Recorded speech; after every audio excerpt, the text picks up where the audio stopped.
जी अस्सलाम वालेकुम स्टूडेंट्स, अब हम सॉल्व करते हैं एक्सरसाइज 1A का डी पार्ट हमें सॉल्व करना है। उसमें आप लोग देखें तो हमारे पास क्वेश्चन 3 का डी पार्ट इस तरह से है 1/2 whole cube minus 3/4 whole square plus -3/4। अब आपको ऑलरेडी पता है कि exponent stand for how many times product number is multiplied.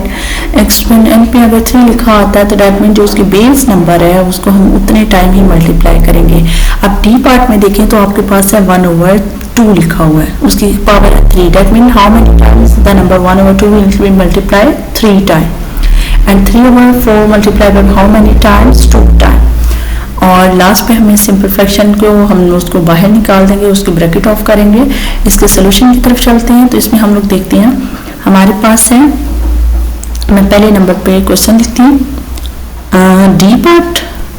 Okay जी, डी पार्ट है हमारे पास basically question 1/2 whole cube minus 3/4 square plus into -3/4। Number 1 पे पहले नंबर पे हमें 1/2 मल्टीप्लाई बाय 1/2 मल्टीप्लाई बाय 1/2 ये हमने लिख लिया। इसकी कर दी ब्रैकेट क्लोज।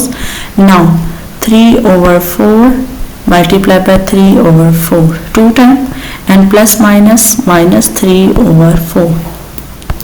1 1 जा 1 1 1 जा 1 दैट इज 1 2 2 जा 4 2 2 जा 4 2 जा 8 minus 3 3 जा 9 4 4 जा 16 minus 3/4।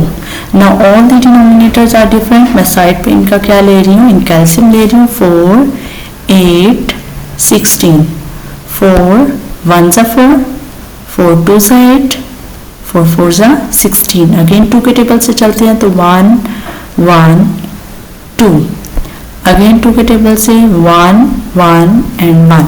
अब आपको माइंड में आएगा कि टीचर हम जो वेरी फर्स्ट स्टेप है उसको 2 से भी कर सकते हैं। तो जी बिल्कुल, आप उसको 2 से करोगे तो फिर आपको दोबारा से 2 से करना पड़ेगा। मैंने ऑलरेडी क्योंकि ये तीनों वैल्यू 4 के टेबल में अक्कर कर रही थी सो मैंने उसको डायरेक्ट 4 से कर दिया। आप लोग 2 से भी कर सकते हो, ठीक है जी।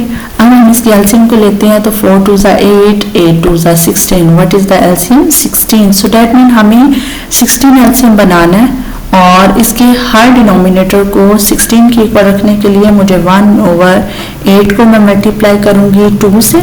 16 बन गया, इसके न्यूमरेटर को भी 2 से मल्टीप्लाई करेंगे। Now 9/16 is already 16 minus 3/4 multiplied by which number 4 and numerator will also be multiplied by number 4। अब डिनोमिनेटर इसकी सारी जितनी फ्रैक्शंस है ये अपर स्टेप है, मैं उसको कर देने लगी और रिमूव ताकि हमारे पास बन जाए स्पेस और स्पेस के अकॉर्डिंग हम इसको सॉल्व करते हैं। ओके जी, हमारे पास है very last step that is 2/16 minus 9/16 minus 12/16 और लाइक फ्रैक्शन आ गई। लाइक फ्रैक्शन के हर डिनोमिनेटर को जब हम करते हैं सेम हो जाती हैं तो फिर हम एक ही दफ़ा डिनोमिनेटर लिखते हैं 2 - 9 - 12।